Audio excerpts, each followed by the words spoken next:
광풍을 멈추신 그리스도 말씀을 받았습니다.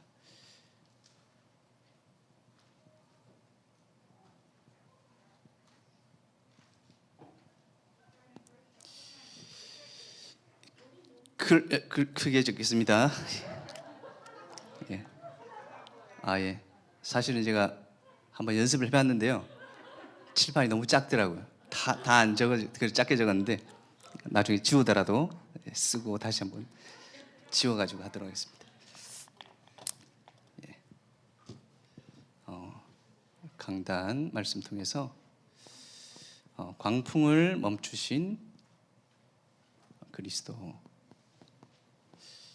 말씀을 받았습니다. 그래서 제자들이 만났던 그 광풍, 또 사도 바울이 만났던 그 광풍, 그런 것도 있겠지만 우리 인생에 모든 사람에게 있는 광풍이 있습니다. 그래서 나에게 와 있는 광풍을 멈추신 그리스도를 확인해라, 이렇게 말씀을 주셨습니다. 그래서 서론의 말씀을 통해서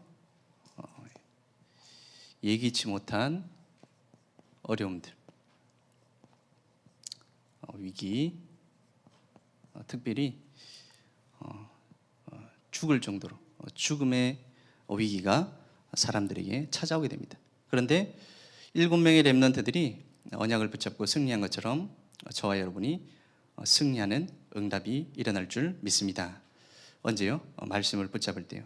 그래서 예수님과 제자들이 배를 타고 건너편으로 가시는데 큰 광풍이 몰아친 겁니다. 예수님께서 주무시고 계시니까 예수님을 깨웠습니다. 제자들이. 그러니까 예수님께서 바람을 꾸짖으시고 바다들어 잔잔하라 고요하라 하시니까 바람이 잔잔해졌더라. 예수님께서 제자들에게 어찌하여 이렇게 무서워하느냐, 너희가 어찌 믿음이 없느냐. 그래서 우리의 문제는 무엇입니까? 광풍, 또 파도가 문제가 아니라 우리 속에 믿음이 없는 것, 무서워하는 그것이 진짜 문제입니다. 그래서 우리가 오늘도 위드 하나님과 함께하는 하나님께서 우리와 함께 하시는 임마누엘, 하나님께서 모든 것에 함께 하시는 원네스의 응답을 실제로 누리시기 바랍니다. 복음 없는 사람에게는 이 광풍이 실제로 큰 문제입니다. 지금도 뭐 코로나다, 또 경제 위기다, 많은 어려움들이 있죠. 큰 충격으로, 또 트라우마로, 상처로, 영적 문제로. 소리 더 크게 할까요? 알겠습니다. 더 큰 충격으로, 트라우마로, 상처로, 영적 문제로 오기도 합니다. 제가 예전에 한번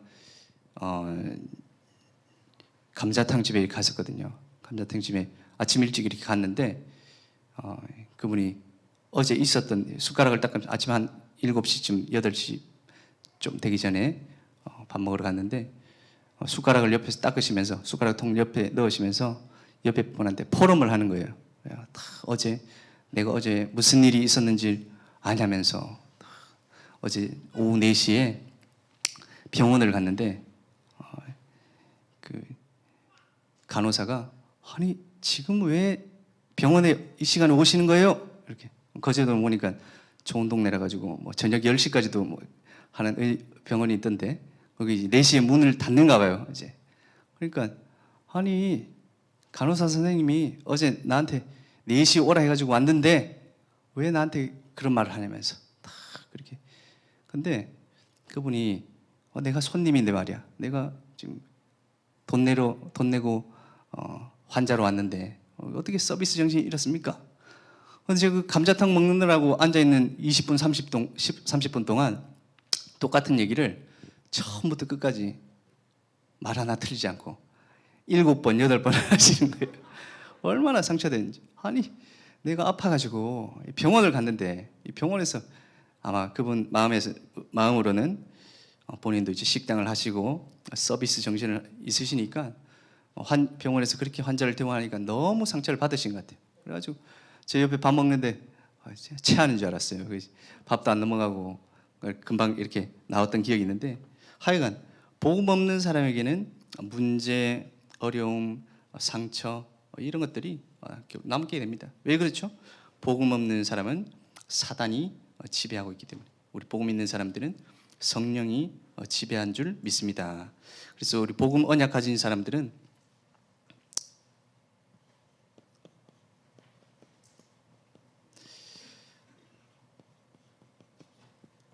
이 문제가 상처가 되지 않는다. 왜 그렇죠? 이 시간이 바로 평생의 것을 준비하는 시간이기 때문입니다. 언약 붙잡 앞으로도 말씀드리겠지만 가난과 질병과 특별히 무능 이 많은 이런 부분들이 우리를 많이 공격하지만 하나님의 능력으로 뛰어넘는 저와 여러분이 되기 바랍니다. 그래서 무엇을 갖춰라고 하셨죠? 경제관을 갖춰라, 규모를 갖춰라. 그래서 우선순위가 정해져 있어야 된다. 이것을 보는 눈, 경제관이라는 것이 무엇을 경제를 보는 눈을 말하는 것이죠. 그래서 요한 3서 1장 2절에 보니까 사랑하는 자여 내 영혼이 잘됨 같이 내가 범사에 잘되고 강건하기를 내가 간구하노라. 중요한 것이 무엇입니까? 바로 영적 상태, 영적 규모인 줄 믿습니다. 저로 많은 어려움들 또 이런 부분들이 있었는데 상처가 아니라 발판 삼아야 되겠다 이렇게 언약을 붙잡게 되었습니다. 그리고 그릇을 준비하는 귀중한 시간입니다. 믿음을 준비해라 말씀을 주셨습니다.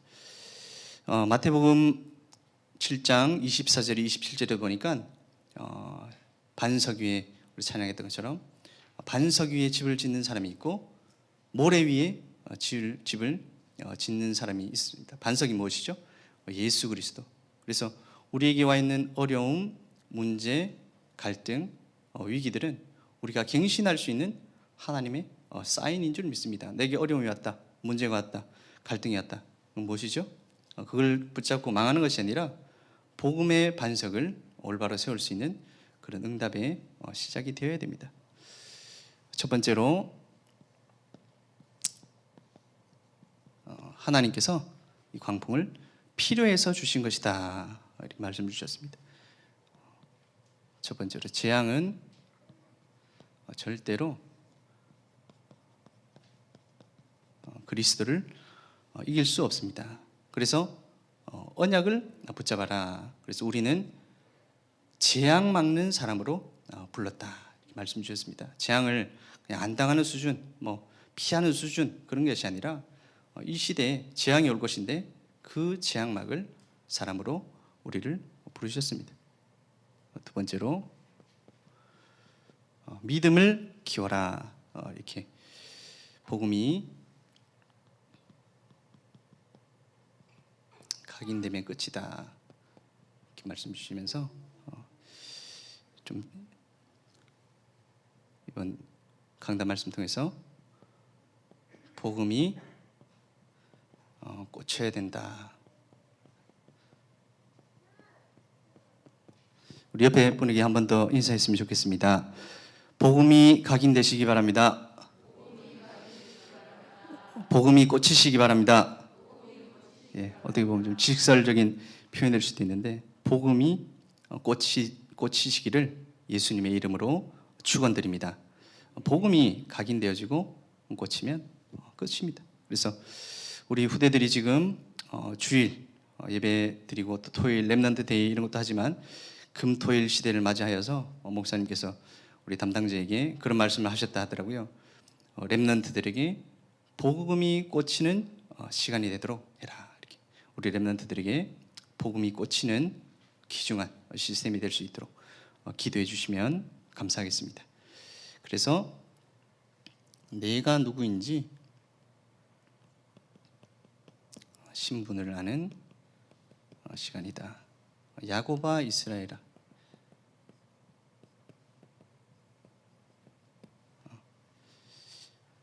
야곱은 형 에서와 쌍둥이로 이렇게 태어났죠. 그런데 늘 인본주의 쓰고 속이고 사기치고 그러다가 누굴 만났습니까?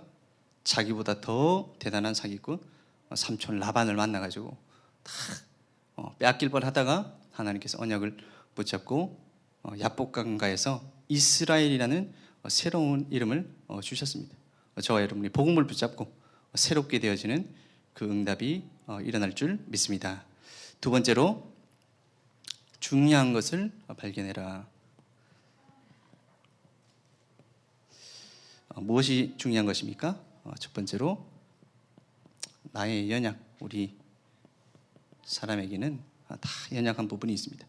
광풍과 풍랑을 만났는데 그것이 무엇입니까? 광풍과 풍랑이 무엇입니까? 내 힘으로 해결할 수 없는 것, 그리고 인간의 힘으로 절대 해결할 수 없는 것을 말하는 것입니다. 그래서 그때마다 우리가 예배를 통해서 또 말씀을 통해서 하나님을 바라보고 예수 그리스도의 은혜 속으로 들어가는 응답을 붙잡아야 됩니다. 수단 방법이 아니라 하나님의 은혜가 필요한 것이다. 나의 연약을 발견하고 그리고 그리스도의 참 능력 발견하는 시간이 되시기 바랍니다. 우리가 늘 또 언약도 붙잡고 기도도 하고 또 전도도 하지만 언제 집중하죠? 문제가 왔을 때, 광풍이 왔을 때, 그때 복음을 언약을 붙잡게 됩니다.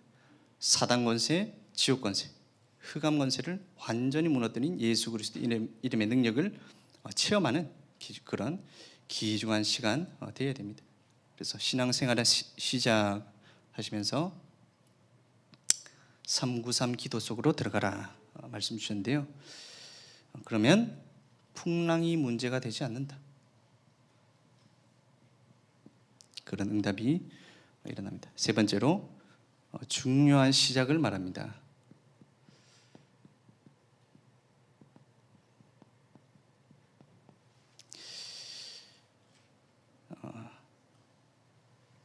발판되는 과거, 우리 과거가 발판이 될 때 목사님께서 자꾸 깨씹지 마시고, 깨씹는다니 뭐 말해 계속 꼽 씹듯이, 우리 아까 식당 그 아주머니처럼 내가 어제 병원에서 받았던 상처를 깨씹고 하지 마시고 발판될 때 상처가 되어집니다. 오늘은 축복의 시작이다. 걱정과 염려를 하면 재앙의 시작이지만 기도 제목으로 붙잡을 때는 그것은 축복이 되어지는 것입니다. 우리에게 부족한 부분, 어려운 부분, 모자란 부분이 있습니까? 기도 제목으로 붙잡았을 때 그것이 축복이 되어집니다. 세 번째로 우리 미래는 세계 복음화의 시작이다, 이렇게 말씀 주셨습니다. 그래서 결론적으로 진짜 언약을 잡아라. 우리 개인과 교회와 현장을 살리는 진짜 언약의 응답이 시작될 줄 믿습니다. 우리 오후 예배의 말씀을 통해서 세계 성전을 완성한 자들 말씀 받았습니다.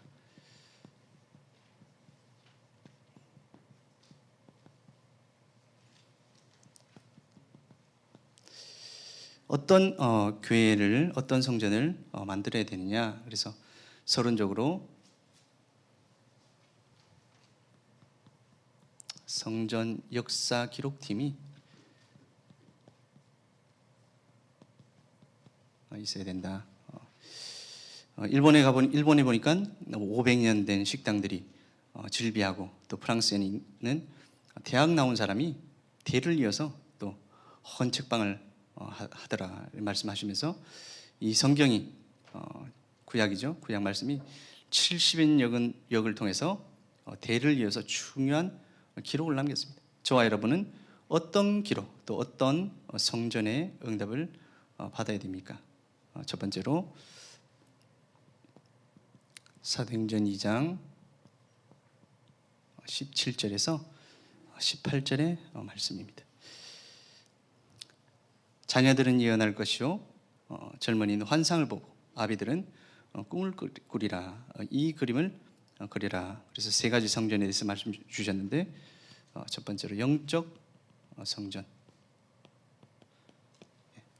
우리 자신이 가장 먼저 성전이 되어야 됩니다. 고린도전서 3장 16절에 너희가 하나님의 성전인 것과 성령이 거하시는 것을 알지 못하느냐. 두 번째로 인생 성전. 우리 인생 자체가 빛의 경지를 통해서 하나님 나라를 이루고 성전 짓는 일에 쓰임받는 인생 성전이 되어야 된다. 후대 성전. 우리 렘넌트들에게 발자취를 남기는 그런 응답이 일어날 줄 믿습니다. 그래서 실제적인 준비로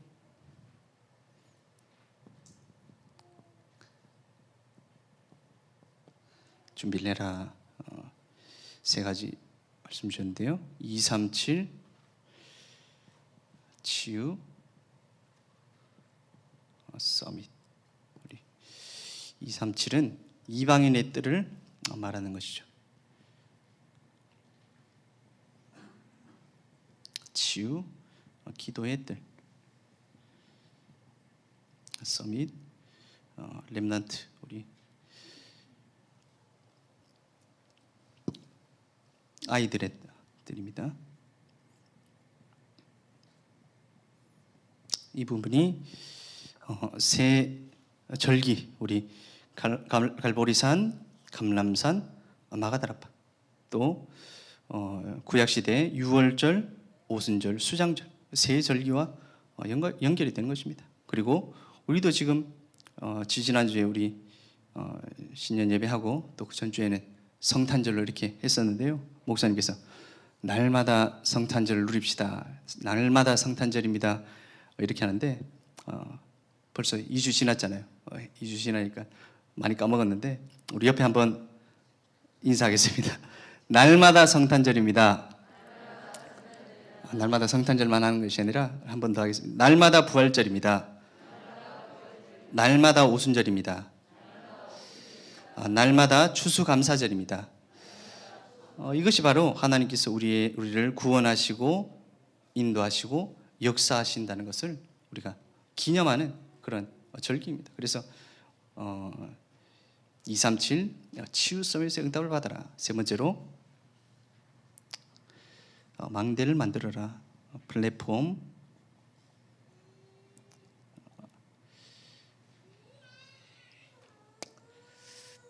파수망대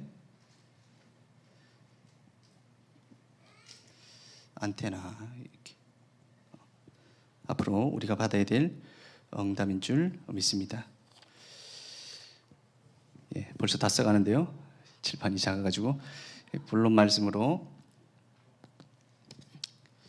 어떤 성전을 만들어야 됩니까? 하나님의 것이 각인되고 뿌리되고 체질되는 성전을 만들어라. 그래서 하나님의 약속, 하나님의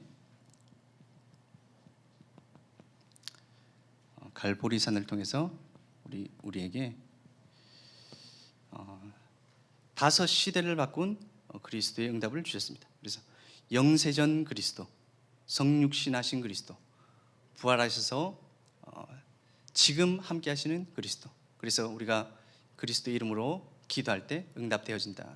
그리고 재림주 그리스도, 심판주 그리스도. 이 그리스도의 응답을 붙잡아야 됩니다. 갈보리산이 그리스도의 언약을 붙잡는, 다 이루신 그 그리스도의 언약을 붙잡는, 역사의 주인공 되신 그리스도를 붙잡는 그런 응답의 갈보리산 현장입니다.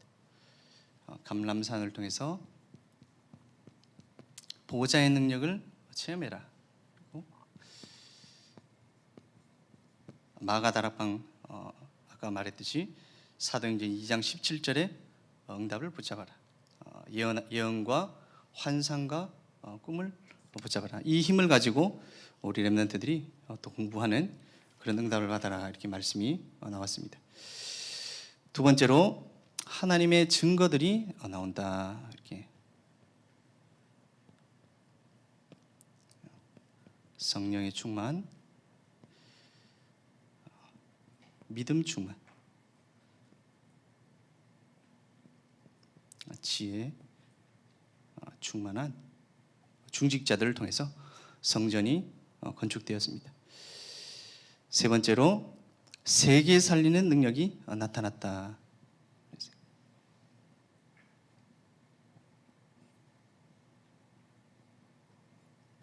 그래서 허다한 제사장들이 회개하고 돌아오고 사마리아의 문이 열리고 계시록의 7교회가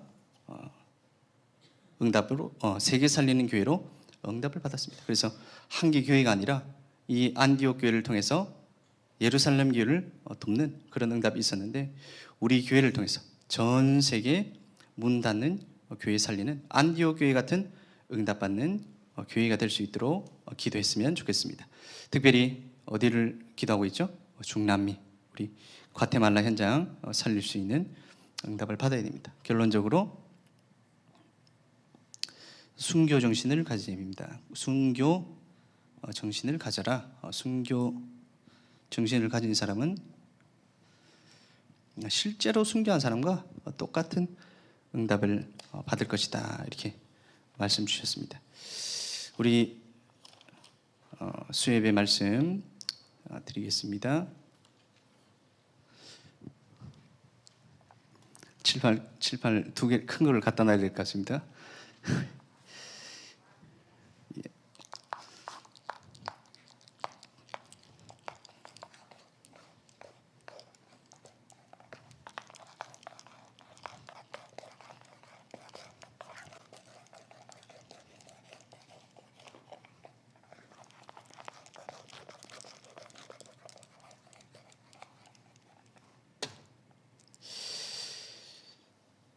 우리 서론 말씀에 말씀의 흐름을 타야 된다 이렇게 말씀했는데요.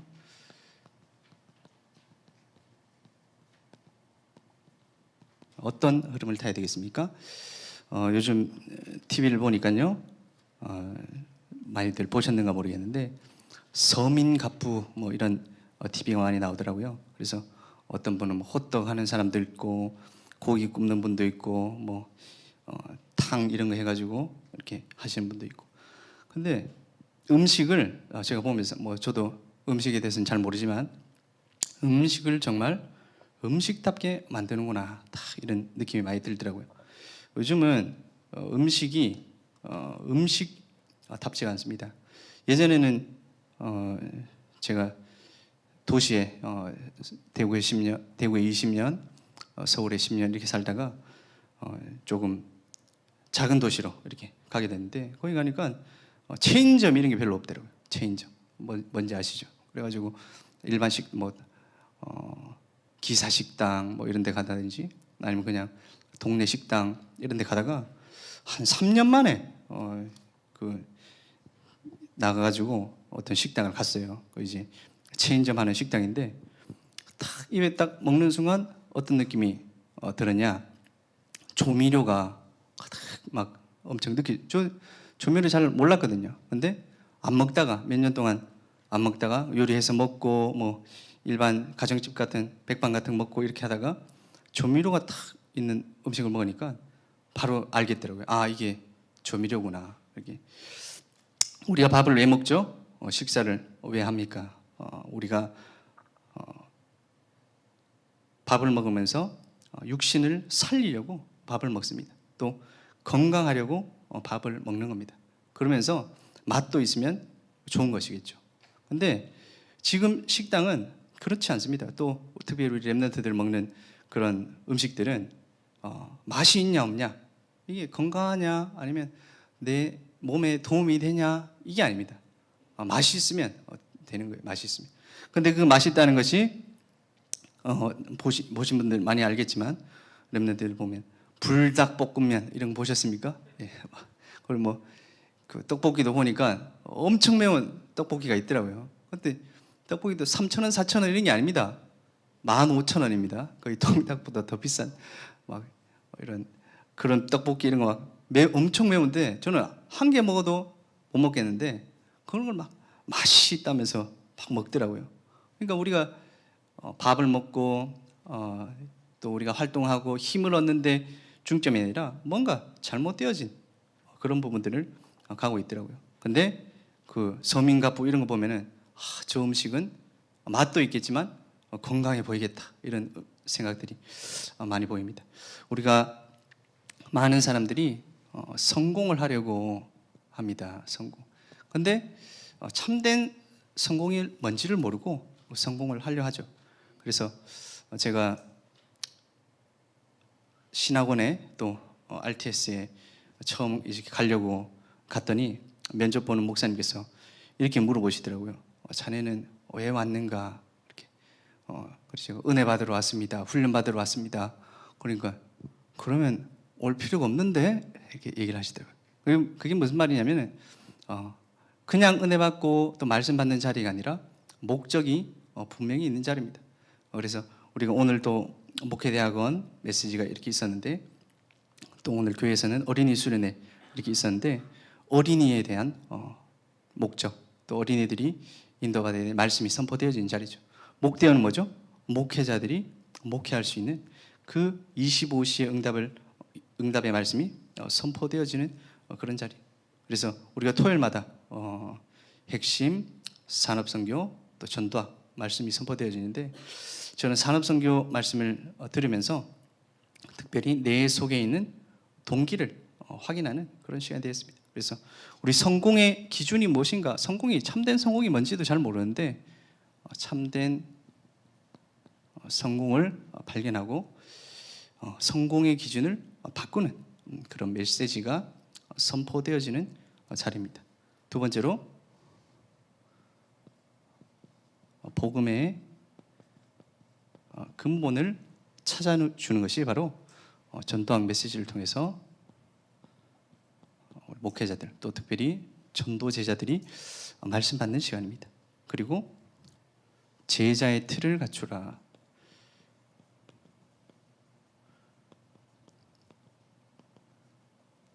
우리 또 수요일에 마치고도 핵심 메시지 들을 건데 핵심 메시지가 뭐죠? 핵심 요원 메시지. 우리가 예배드리고 또 훈련받고 그것을 멈추는 것이 아니라 나를 통해서 전도 대상자를 찾고 내가 있는 모든 현장에 복음을 전하는 사람이 되어야 되겠다. 핵심 요원이 되어야 되겠다. 그래서 그 말씀의 흐름 속으로 들어가는 저와 여러분이 되었으면 좋겠습니다. 그래서 제가 예언교회에 와서 참 어떻게 보면 감동받았던 그런 부분들이 있는데 주일에 핵심 메시지를 듣고 또 수요일에 산업선교 듣고 또 금요일에 전도학 메시지 듣고 지금 본부교회에서도 사실은 잘 안 하는 부분이잖아요. 그냥 임마누엘 교회에서도 라이브로 와서 들으세요. 아니면 인터넷으로 들으세요. 이렇게 하지만 우리는 늘 이 말씀의 흐름, 복음의 흐름 속에서 인도받고 있습니다. 그래서 이 흐름에 응답받는 저와 여러분이 되었으면 좋겠습니다. 잘 인도받는 의미가 잘 전달되었으면 좋겠는데요.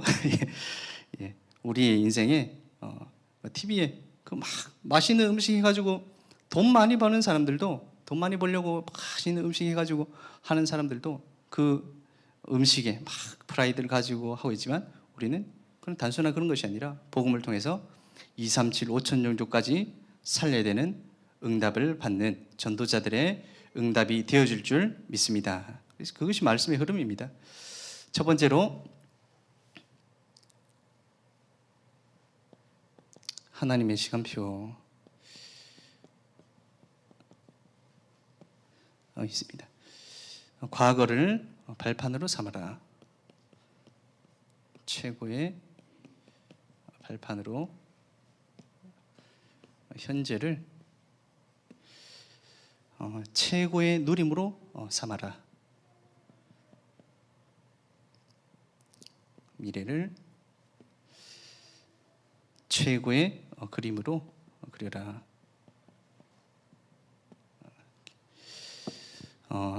저에게도 가난, 질병, 무능, 뭐 많이 심각하게 아픈 그런 적은 없었지만 그런 부분들이 어릴 때부터 많이 이렇게 있더라고요. 그래서 고민이 많았어요. 저도 5살 때부터 교회를 다녔고 2학년 때부터 이제 다락방을 만나가지고 복음을 만나가지고 너무 감사하고 행복하고 그래가지고 RTS까지 이렇게 가게 되는 그런 응답을 받았는데, 어느 날 제가 군대 가기 조금 전이었는데 우리 집이 막 안 되기 시작하는 거예요. 우리 아버님께서 형봉아, 그 RTS 이제 조금 쉬고 군대를 가면 어떻겠냐 이렇게 말씀하셔가지고 군대를 가게 됐는데, 그때 이제 뭐 군대 갈 시기도 됐고 이러니까, 근데 아무리 생각해도, 아무리 시간이 지나도 이 문제가 해결되어질 기미가 보이지 않습니다. 지난번에 아버님도 오시고 어머님도 오셨지만 지금 응답 받았냐? 지금도 어떻게 보면은 예전 그대로 그래 살고 있는데, 제가 언제 이 문제에 대해서 답을 찾았냐? 제가 신학교를 가가지고 학부 졸업하고 또 이제 한 26, 7살 이렇게 많이 중고등학교 때부터 고민했던 그분들이 많은 시간이 걸렸죠. 5년, 10년 이렇게 지났는데 해결이 안 되는 거예요. 근데 어느 날 옆에 있는 친구들이 특별히 이제 결혼한 친구들 아니면 자녀가 생긴 형들, 이런 분들이 어느 날 갑자기 학교를 한 명, 두 명씩 떠나는 거 있죠. 왜 떠나냐 하니까 우리 자녀들 양육해야 된다. 기저귀 벌어야 된다. 제가 이제 애기 키워보니까 그게 무슨 말인지 알겠는데 그때는 잘 이해를 못했거든요. 근데 그런 부분들을 보면서 저는 어릴 때부터 많은 어려움들과 또 경제적인 갈등들이 있었는데 그 문제가 문제로 보이지 않는 거예요. 예전에는 아버님 보면서 늘 어머님께서 365일 레파토리로 아버지가 돈만 잘 벌면 우리 집에 가정 문제가 해결될 건데, 저는 이제 그게 각인됐어요. 그게 꽂혀가지고 각인되고 꽂히고. 그런데 그게 아니구나. 하나님께서 우리 인생의 문제가 경제 문제가 아니라는 것을, 제가 다른 사람들은 늦게 깨달은지 모르겠는데 저는 그 깨달음이 오는 순간 그 전에 가지고 있던 아버님에 대한 원망, 아픔, 상처, 갈등 많았었거든요. 근데 다 흰눈같이 헤어지더라고요. 헤어질 줄 믿습니다. 해결되어질 줄 믿습니다. 그 정도가 아니라 우리 부모님들이 복음을 붙잡고 다락방 만나가지고 복음 붙잡고 열심히 성공하려고 살아보셨는데 실패한 거잖아요. 뭐 어떻게 잘 안 되신 거잖아요. 심지어 실패가 아니라 그 응답을 못 받은 거잖아요. 근데 저는 그 부분이 참 감사하다 이렇게 느껴지더라고요. 독립후손가들이 독립운동하신 분들 보면서 참 자부심 있듯이 우리도 그런 가정이구나. 그래서 또 우리 학교를 다닐 때 보니까 능력 있고 또 응답 많이 받는 동기들도 있고 이렇게 많더라고요. 전도도 잘하고 설교도 막 청산 유수처럼 하고, 우리는 맨날 옆에 앉아가지고 저 사람들은 맨날 강의도 하고 돌아다니고 우리는 무능할까 이렇게 생각하고 있었는데, 어느 날 유 목사님께서 늘 말씀하시듯이 응답받고 뭔가 깨달은 사람들은 어느 날 보니까 없어요. 다락방에 없어. 복음도 떠나고, 어떤 사람은 심지어는 교회도 아예 다락방을 떠나가지고 뭐 한다 이런 게 아니라 복음을 떠나가지고 교회도 한다. 이상하게 돼버렸어요. 그래서 우리에게 와 있는 가난, 질병, 무능이 문제입니까? 풍랑이 우리에게 문제입니까? 아닙니다. 하나님이 함께 하지 않은 그것이 문제인 줄 믿습니다. 복음으로 답을 내는 그런 응답을 받았으면 좋겠습니다. 그래서 이번 주 강단 말씀을 통해서 복음에 꽂히는 응답을 저와 여러분이 받았으면 좋겠습니다. 두 번째로 우리 원단의 말씀을 통해서 하나님의 것을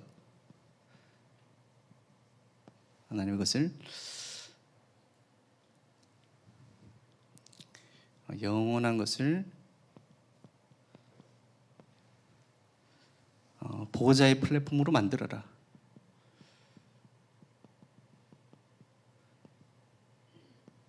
두 번째로 항상 누릴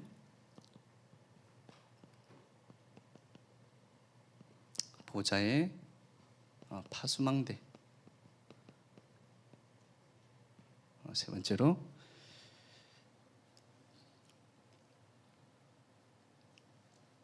나의 업을 누릴 보좌의 안테나. 그래서 보좌라는 말은 무슨 말이죠? throne, 그 보좌. 이 조선 시대 이런 TV 같은 거 보면은 임금이 앉아 있는 의자를 보고 용상이라 용상. 그래서 거기서 앉아가지고 많은 대신들하고 함께 정치도 하고 나라를 다스리죠.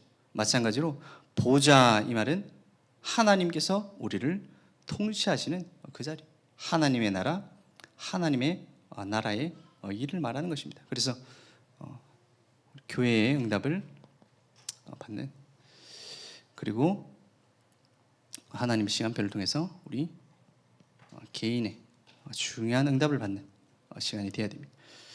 세 번째로 우리 신년 메시지를 통해서 말씀에 씨를 뿌려라 이렇게 말씀 주셨는데요. 우리 성경 말씀 요한복음 12장 23절에서 25절을 보니까 한 알의 밀알이 땅에 떨어져 썩으면 많은 열매를 맺을 것이요 한 알의 밀알이 땅에 썩지 아니하면 아무 열매를 맺지 못한다 이렇게 말씀 주셨습니다. 마태복음 10장 34절에서 우리 39절 있는데요. 같이 한번 볼까요? 마태복음 10장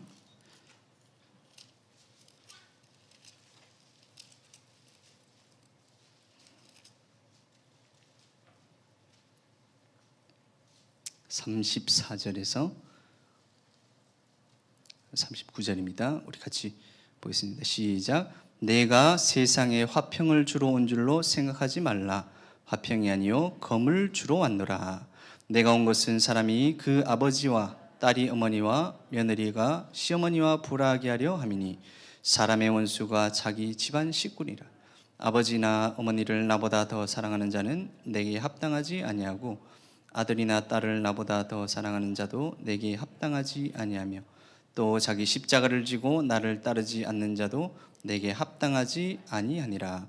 자기 목숨을 얻는 자는 잃을 것이요 나를 위하여 얻으리라. 아멘. 그래서 예수님께서 화평을 주러 온 것이 아니라 검을 주러 왔다. 그래서 불화하게 하신다, 가족끼리 싸우게 하겠다 이런 말이 아니라 복음을 가지고 있을 때 우리에게 불화가 올 수밖에 없습니다. 검을 주러 왔노라. 우리 부모님과 또 핍박받은 많은 그런 부분들이 있을 것인데 그것을 어떻게 바꾸죠? 39절에 보니까 자기 목숨을 얻는 자는 잃을 것이요 자기를 위하여 자기 목숨을 잃는 자는 얻으리라. 우리 오예배 말씀처럼 순교의 정신을 가지고 순교자의 삶을 살아갈 때 잃지 않고 얻을 줄 믿습니다. 그 순교가 어떻게 하는 것입니까? 우리 가서 말 잘 들어주고 그게 아니고 복음에 꽂히는 것이 바로 순교의 정신인 줄 믿습니다. 복음으로 답을 내는 저와 여러분이 되었으면 좋겠습니다. 그래서 우리 강단의 말씀을 통해서 원단의 말씀을 통해서 개인이 답을 얻고 교회에 올인하고 현장에 말씀의 씨앗을 뿌리는 한 해에 응답받는 말씀의 흐름 속에 있는 저와 여러분이 되어지길 주님의 이름으로 축원드립니다. 결론적으로 237 치유 서밋 이것에 플랫폼 또 파수방대 안테나를 세워라 이렇게 말씀을 잡았는데요. 237이 무엇입니까? 저는 237 이렇게 말 들을 때마다 많은 감동과 또 은혜가 나옵니다. 우리 찬양 많이 부르는데 237 살릴 70인의 제자로 또 70지역 70종족 70나라 살릴 우리가 세계복음화의 응답을 언약을 붙잡은 지 벌써 30년 지났죠. 그래서 다락방, 팀사역, 미션홈, 전문교회, 지교회 우리 20가지 전도 전략과 또 캠프 시대, 집중 시대 지나서 지금은 무슨 시대입니까? 코로나 시대, 비대면 시대, 237 시대까지 응답을 받는 줄 믿습니다. 여러분 언제 행복하십니까? 저는 아주 어릴 때 산수를 잘했던 것 같아요. 그래서 수학 문제 풀고 딱 답을 얻으면 행복하더라고요. 그런데 어느 날 복음을 듣고 나니까 복음에 깨달아지는 그 순간이 참 행복하더라고요. 말씀 받고 은혜 받고. 근데 어느 날 전도를 해보니까 이런 감동이 있을 수가 없습니다. 전도하고 영접하고 제자 삼고 교회 데리고 오고. 근데 우리가 그런 정도가 아니라 우리가 복음 듣고 행복하다 이런 수준이 지금 아닙니다. 237 이 말은 세계 복음화라는 단어가 30년 만에 바뀌어져요. 어떻게 보면 우리가 복음을 깨닫는 수준이 아니라 전도하고 제자 찾는 수준이 아니라 237 5천 종족까지 살릴 시스템의 응답을 받는 저와 여러분이 되어줄 줄 믿습니다. 목사님께서 늘 말씀하고 계신데 3천 제자 또 40만 제자 1천만 제자 넘어서 237과 5천 종족에 살리는 그런 응답의 주역들이 저와 여러분이 되어줄 줄 믿습니다. 그 살릴 특별히 우리 과테말라 우리 중남미 현장까지 기도하고 있는데 저와 여러분이 또 그 응답 속에 또 우리 렘넌트들이 237 5천 종족과 중남미와 과테말라까지 살릴 응답의 한 해 또 응답의 한 주간 되어지기를 예수님의 이름으로 축원드립니다. 기도하겠습니다. 하나님 아버지 은혜를 감사를 드립니다. 풍랑만나 우리에게 답 대신 예수 그리스도를 보내주셔서 우리 인생이 하나님의 자녀로 또 전도자로 인도받게 하심을 감사를 드립니다. 특별히 원단의 말씀과 또 신년의 말씀을 통해서 2023년 우리 인생이 24의 응답을 넘어서 25의 응답까지 인도받을 수 있는 한 해 되어질 수 있도록 하나님 역사하여 주시옵소서. 특별히 많은 말씀의 씨를 뿌릴 현장들이 있습니다. 하나님 예비하신 영세전에 준비하신 생명들과 제자들을 만나게 되어지는 한 해 될 수 있도록 하나님 응답하여 주시옵소서.